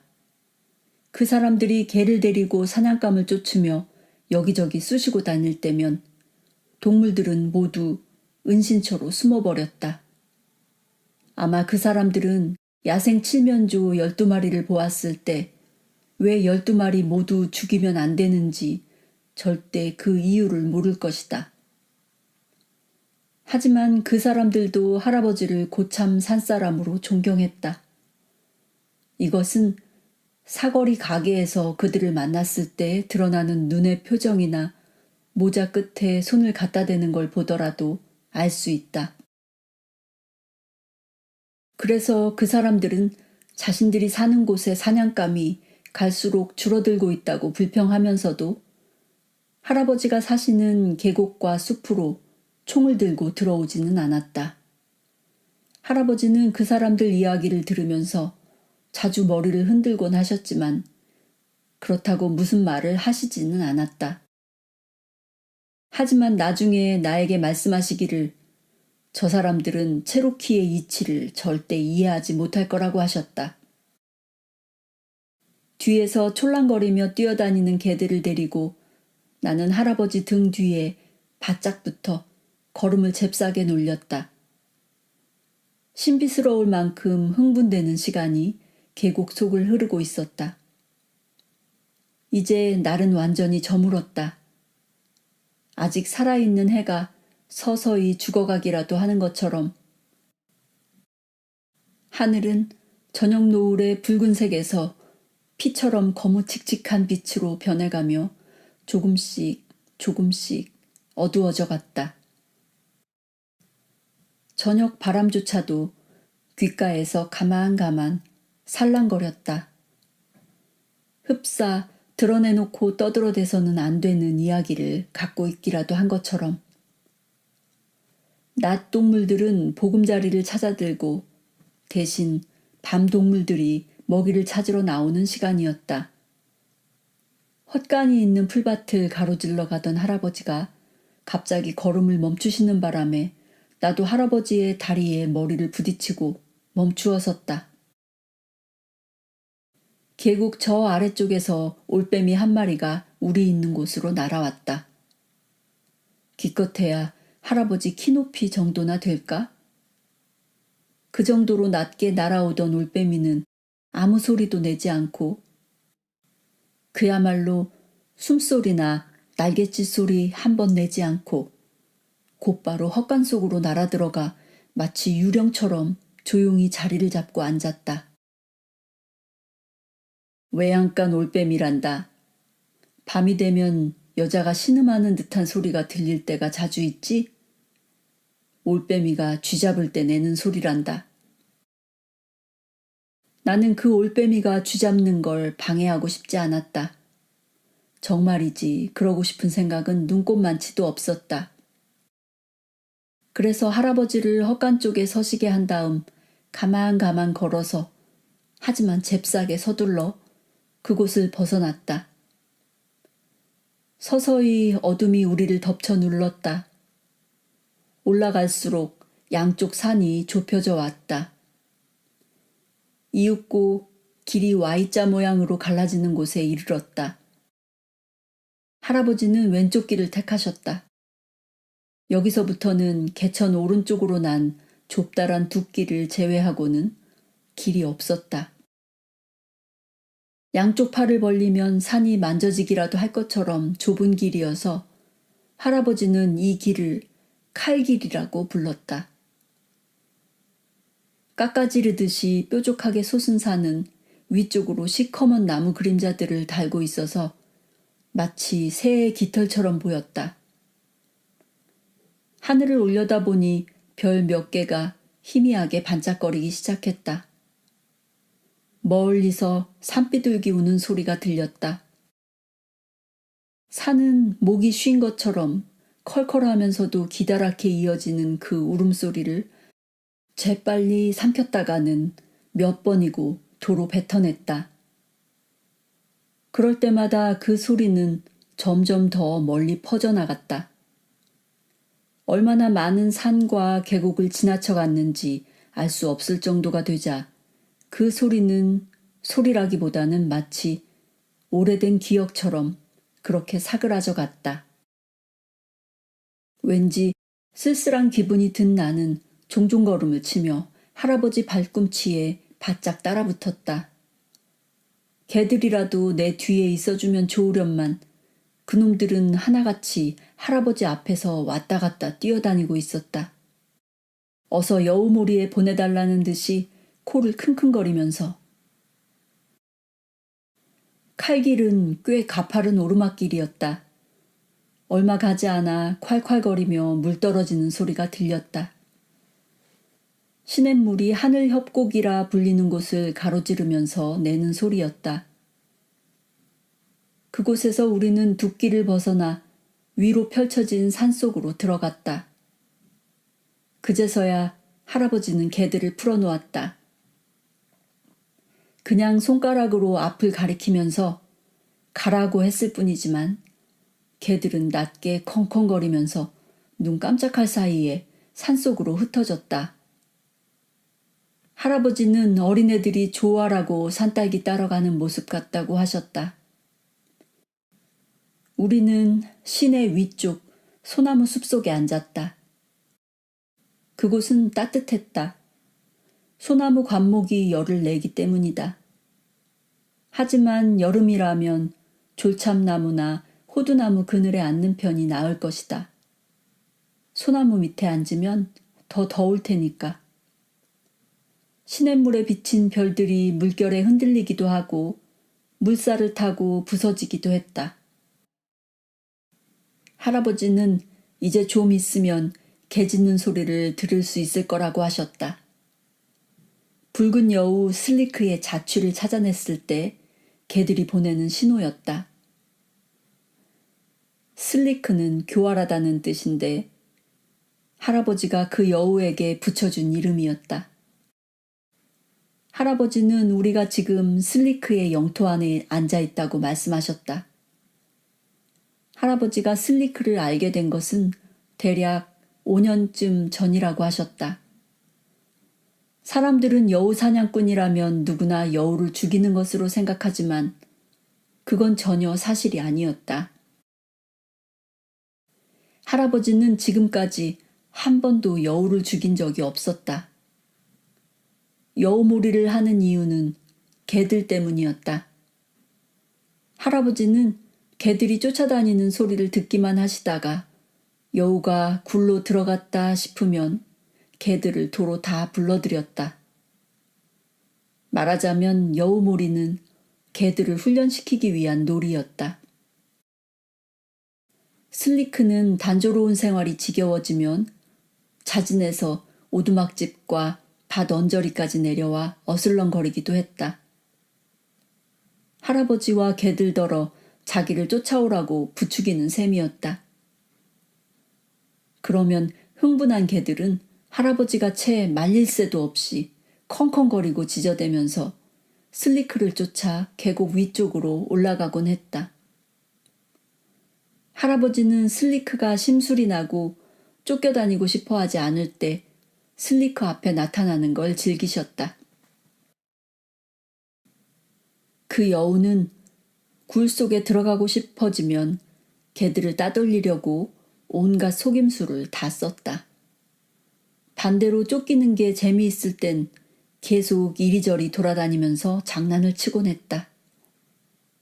할아버지는 가장 좋은 건 오두막집 주위를 어슬렁거려 할아버지를 골치 아프게 만든 벌을 받는다는 걸 슬리크가 알도록 해주는 것이라고 하셨다.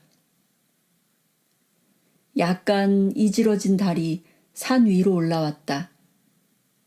달빛은 소나무 숲속을 지나면서 어른거리는 그림자들을 만들어내고 시냇물 위로 빛을 쏟아부어 칼길 위로 은빛 돛담배 모양의 안개가 천천히 올라가도록 만들었다. 할아버지는 소나무에 등을 기대고 두 다리를 뻗었다.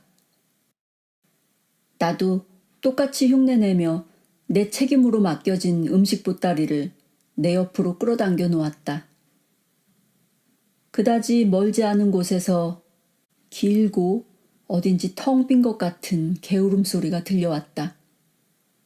할아버지가 낮은 소리로 웃으면서 말씀하셨다. 리핏 놈이군. 그런데 개자식 거짓말을 하고 있어.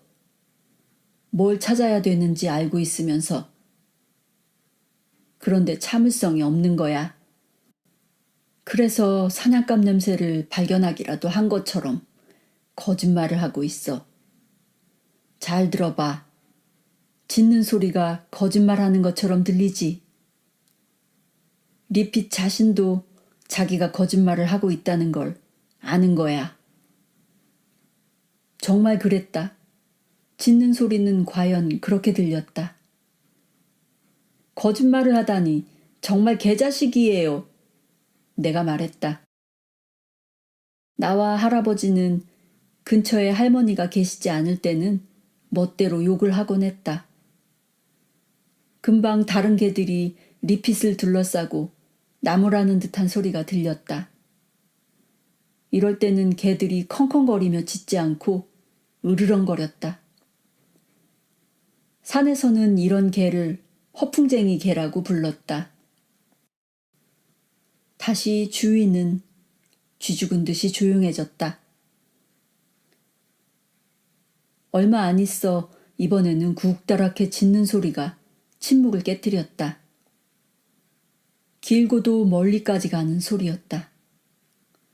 그 소리에는 흥분이 실려 있었기 때문에 이번에는 진짜라는 걸 금세 알 수 있었다. 다른 개들도 함께 짖어대기 시작했다. 블루보이구나. 산에 들어오면 저놈 코가 제일 예민해지지. 바로 이어서 짖는 건 리틀 레드고 저건 베스군. 미친 듯이 짖는 소리가 새로 끼어들었다. 그러자 할아버지가 말씀하셨다. 그리고 저건 늑다리 리핏이고 결국 다 끝나고 나서 끼어드는군. 이제 개들은 합창이라도 하듯 큰 소리로 짖어대면서 점점 멀어져 갔다. 개들의 합창이 앞뒤로 계속 메아리를 치는 바람에 우리 주위는 온통 개들 천지인 것처럼 느껴졌다. 소리는 한참 동안 그러고 나더니 사라져갔다. 클린치 산 뒤편에 있나 보다. 귀를 쫑긋 세워보았지만 나에게는 아무 소리도 들리지 않았다. 우리 뒤편 산 쪽에서 날아온 쏙독새의 울음소리가 날카로운 호루라기 소리처럼 하늘을 찢고 지나갔다. 쉬! 계곡 맞은편에 있던 부엉이가 그 소리에 대답했다. 부엉. 할아버지가 낮은 소리로 웃으셨다. 부엉이는 계곡에 살고 쏙독새는 산등성이에 사는데 때때로 쏙독새는 물가로 내려와 사냥을 하는 게 더 쉽겠다고 생각하지. 부엉이는 그게 마음에 들지 않는 거고. 시냇물에서 물고기 한 마리가 물방울을 튀기면서 펄쩍 뛰어올랐다. 걱정이 된 나는 작은 소리로 할아버지에게 속삭였다. 할아버지, 개들이 길을 잃은 건 아닐까요? 아니, 그렇지 않다. 좀 있으면 개 짖는 소리를 듣게 될 거야. 클린치산 저편으로 나와서 저기 산등성이를 돌아 우리 있는 곳으로 올 테니 걱정 말아라. 정말 할아버지 말씀대로였다. 처음에는 멀리서 어렴풋하게 들릴 듯 말 듯 하던 개 짖는 소리가 조금씩 커져갔다. 멍멍거리고 컹컹거리는 그 소리들은 우리 앞에 산등성이를 따라 보이지 않는 선을 그리면서 꽤 오랫동안 들려왔다. 그러더니 저 아래쪽 어딘가에서 계곡을 건넜는지 짖는 소리는 다시 우리 뒤쪽의 산등성이를 돌아서 클린치산 쪽에서 들려왔다. 이번에는 클린치산 이쪽을 따라 돌고 있는지 소리가 끊이지 않고 들렸다. 슬리크 놈이 원을 좁혀가나 보다. 이번에 시내를 건너고 나면 슬리크 놈이 개들을 끌고 우리 앞에 모습을 보일 게야. 할아버지 말이 맞았다. 개들이 시냇물 건너는 소리가 들렸다. 우리가 앉은 자리에서 그다지 멀지 않은 곳이었다. 첨벙거리는 물소리와 짖는 소리를 들은 할아버지는 윗몸을 똑바로 일으켜 세우시더니 내 팔을 잡았다. 봐, 저놈이야. 할아버지가 속삭였다. 시내 둑 위에 있는 버드나무 사이로 한 마리 여우가 모습을 드러냈다. 바로 슬리크였다. 여우는 혀를 축 늘어뜨리고 더부룩한 꼬리를 아무렇게나 늘어뜨린 채 종종 걸음을 치고 있었다. 그러더니 뾰족한 귀를 쫑긋 세운 채 마치 행진을 하는 것처럼 천천히 걸음을 옮기기도 하고 덤불이 나타나면 빙 돌아서 가기도 했다. 또 걸음을 멈추고는 앞다리를 들어 올려 날름날름 핥기도 했다.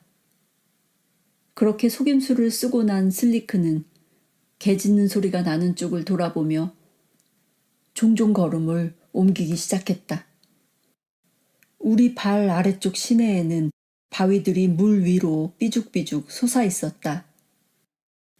그중 5-6개는 징검다리를 이루며 시냇물 한가운데까지 이어져 있었다.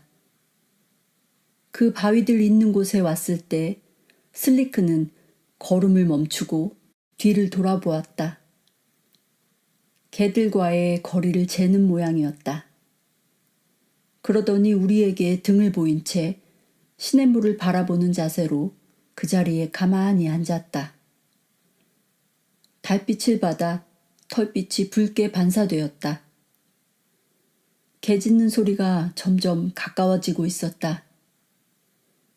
갑자기 할아버지가 내 팔을 꽉 붙들었다. 이제부터 잘 봐. 슬리크는 시냇가 둔덕에서 첫 번째 바위 위로 폴짝 뛰었다. 그곳에 잠깐 서 있는가 했더니 갑자기 살랑살랑 춤추는 듯한 몸짓을 했다.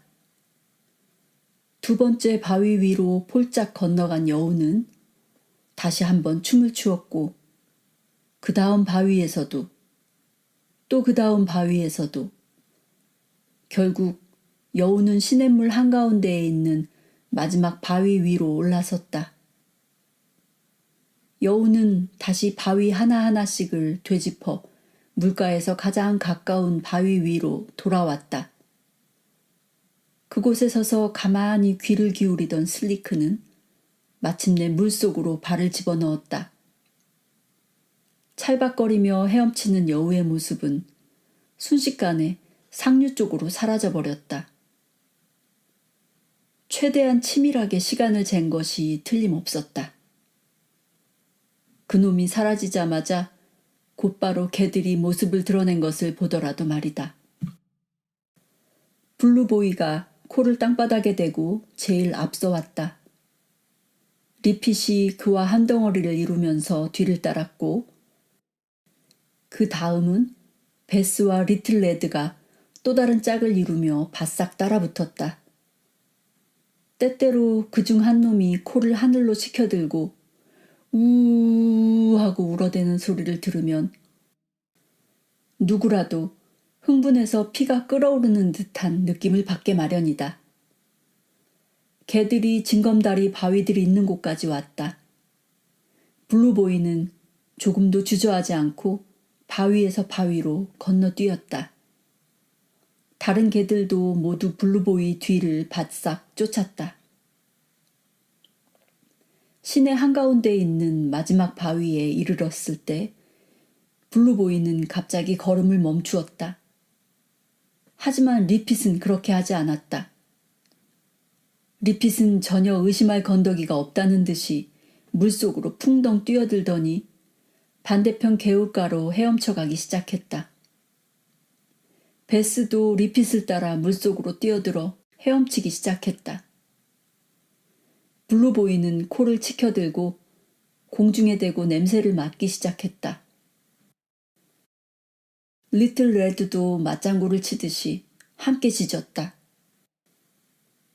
헤엄을 치던 베스도 몸을 돌려 다시 이쪽으로 되돌아왔다. 리핏만이 어쩔 줄 몰라 하면서 시냇가 저쪽에서 아래 위로 뛰어다니고 있었다. 리핏은 짖기도 하고 끙끙거리기도 하다가 땅에 코를 대고 왔다 갔다 뛰어다니기도 했다. 리핏은 블루보이가 짖는 소리를 듣고 나서야 다이빙이라도 하듯이 물속에 첨벙 뛰어들어 헤엄을 쳤다. 어찌나 덤벙거리면서 헤엄을 치는지 머리 꼭대기까지 물보라가 일었다. 개울가로 올라선 리핏은 그제야 간신히 여우의 자취를 찾아내 다른 개들을 쫓아갔다. 할아버지와 나는 그야말로 배꼽을 잡고 웃었다. 너무 많이 웃다가 언덕에서 굴러 떨어질 뻔했을 정도였다. 나는 소나무 줄기에다 발을 버티고 앉아 있었는데 웃느라고 발에 힘이 풀리는 바람에 그만 독고마리 덤불 속에 처박히고 말았던 것이다. 할아버지가 나를 일으켜 세우고 머리에 붙은 가시 열매들을 떼주었지만 그 사이에도 우리는 웃는 것을 멈추지 않았다. 할아버지는 슬리크가 그런 속임수를 쓸 거라는 걸 미리 알고 계셨다고 한다. 그 때문에 그 자리에 앉아서 기다리고 있었다는 것이다. 그리고 슬리크도 근처 어딘가에 앉아서 개들의 모습을 지켜보고 있었을 게 틀림없다고 하셨다. 슬리크가 개들이 가까이 오기를 기다렸던 것은 자기 냄새를 뚜렷하게 남기기 위해서였다. 슬리크는 개들이 흥분하면 감각보다 감정이 앞선다는 것을 알고 있었던 것이다. 사실 리핏과 베스의 경우에는 그 예측이 맞아떨어졌다. 하지만 블루보이와 리틀 레드는 그러지 않았다. 할아버지는 예전에도 이런 일을 많이 봤다고 하셨다. 사람들 중에도 감정이 앞서는 바람에 리핏처럼 호되게 당하는 경우가 많다고 하시면서 내가 생각해도 그럴 것 같았다. 벌써 날이 밝았는데도 우리는 깨닫지 못하고 있었다. 시냇가로 내려와 자리를 잡은 우리는 건빵과 고기를 먹었다. 개들은 우리 뒤쪽에서 한 바퀴 빙 돌아가며 지저대더니 이제는 우리 앞에 보이는 능선으로 와 있었다. 산꼭대기 위에 올라선 아침 햇살에 계곡을 가로질러 서 있던 나뭇잎들이 반짝이고 굴뚝새와 홍관조가 깨어 일어났다. 할아버지는 칼로 베어낸 삼나무 껍질의 한쪽 끝을 비틀어 국자 모양으로 만들었다. 우리는 그걸로 차고 맑은 계곡물을 떠마셨다. 물이 어찌나 맑은지 개울바닥에 자갈 하나하나가 또렷이 보였다. 삼 맛이 나는 그 물을 마시니 배가 더 고픈 것 같았다. 하지만 이제 건빵은 남아있지 않았다. 할아버지는 슬리크 놈을 다시 한번 보게 될 텐데 이번에는 맞은편 개울가의 모습을 나타낼 것이다. 하지만 절대 움직이지 말고 가만히 앉아 있어야 한다고 주의를 주었다. 개미가 내 발 위로 기어 올랐지만 나는 꾹 참고 가만히 있었다. 할아버지가 그 모습을 보셨다. 할아버지는 개미를 털어내는 건 괜찮다. 그 정도는 슬리크도 못 볼 거라고 하셨다. 그래서 나는 개미를 발에서 털어낼 수 있었다. 잠시 뒤 개들이 다시 시내 아래쪽에 나타났다. 그때 우리 눈에 슬리크의 모습이 들어왔다. 여우는 혀를 길게 빼문 채 맞은편 시냇가를 느릿느릿 올라오고 있었다. 할아버지가 낮게 휘파람을 불자 슬리크는 걸음을 멈추고 시내 너머에 있는 우리를 뚫어지게 쳐다보았다. 눈을 가늘게 뜨고 1분 정도 그 자리에 서 있던 여우는 우리를 비웃듯이 코를 킁킁거리며 총총걸음으로 사라져버렸다. 슬리크가 코를 킁킁거린 건 이런 번잡한 일을 만들어낸 자기 자신한테 진절머리가 났기 때문이라는 게 할아버지의 설명이었다. 나는 슬리크가 당연히 치러야 할 대가를 치르는 거란 생각이 들었다. 할아버지는 여우가 둔갑술을 부린다는 이야기를 들었다고 말하는 사람들이 있는데 사실 당신은 실제로 그걸 본 적이 있다고 하셨다. 몇 년 전 여우몰이를 나갔다가 풀밭 위쪽에 있는 언덕에 앉아 있을 때였다고 한다. 얼마 안 있어 붉은 여우가 개들한테 쫓겨서 달려오더니 속이 빈 나무 앞에서 멈췄다. 그놈이 나무 앞에서 두세 번 짖자 그 빈 나무 속에서 다른 여우 한 마리가 나왔다. 그러자 첫 번째 놈은 나무 속으로 들어가고 두 번째 놈이 쫓아오는 개들을 끌고서 총총걸음으로 달아났다. 할아버지가 나무 곁으로 가보니 그 속에서 여우의 코 고는 소리가 들리더란다. 개들이 바로 코앞을 지나가고 있었는데 말이다. 자신의 잔재주에 얼마나 자신이 있었던지 개들이 그렇게 가까이 지나가도 여우는 쥐뿔도 신경을 안 쓰더라는 것이다. 시내 둑 위로 블루보이와 다른 개들이 모습을 드러냈다. 개들은 한두 걸음마다 계속 짖어댔다. 그만큼 여우의 채취가 강했던 것이다. 개들이 다시 시야에서 사라졌다. 그런데 얼마 안 있어 무리에서 떨어졌는지 한 마리만 심하게 짖어대기 시작했다. 할아버지가 욕설을 퍼부었다. 개자식, 리핀 놈, 잘난 척 덤벙거리더니 또 슬리크한테 속았군. 앞장서 가다가 길을 잃다니. 산에서는 이런 개들을 사기꾼이라고 부른다. 리핏이 우리 있는 쪽으로 찾아오도록 하려면 큰 소리로 고함을 질러 신호를 보낼 수밖에 없었다. 그러면 다른 개들도 그 소리를 듣고 우리한테로 올 것이다. 결국 이쯤에서 우리는 여우몰이를 포기해야 했다. 나는 도저히 할아버지처럼 길게 소리를 지를 수 없었다. 그 소리는 요들송하고 비슷했다. 하지만 할아버지는 나도 숨을 꽤 잘 참는 편이라고 칭찬해 주셨다. 얼마 후에 개들이 우리 있는 곳으로 왔다. 리핏은 자기 행동이 부끄러웠는지 슬금슬금 다른 개들 꽁무니에 가서 숨었다. 아마 그러면 안 보일 거라고 생각하는 것 같았다. 할아버지는 이번 일이 리핏한테 도움이 될 거라고 하셨다.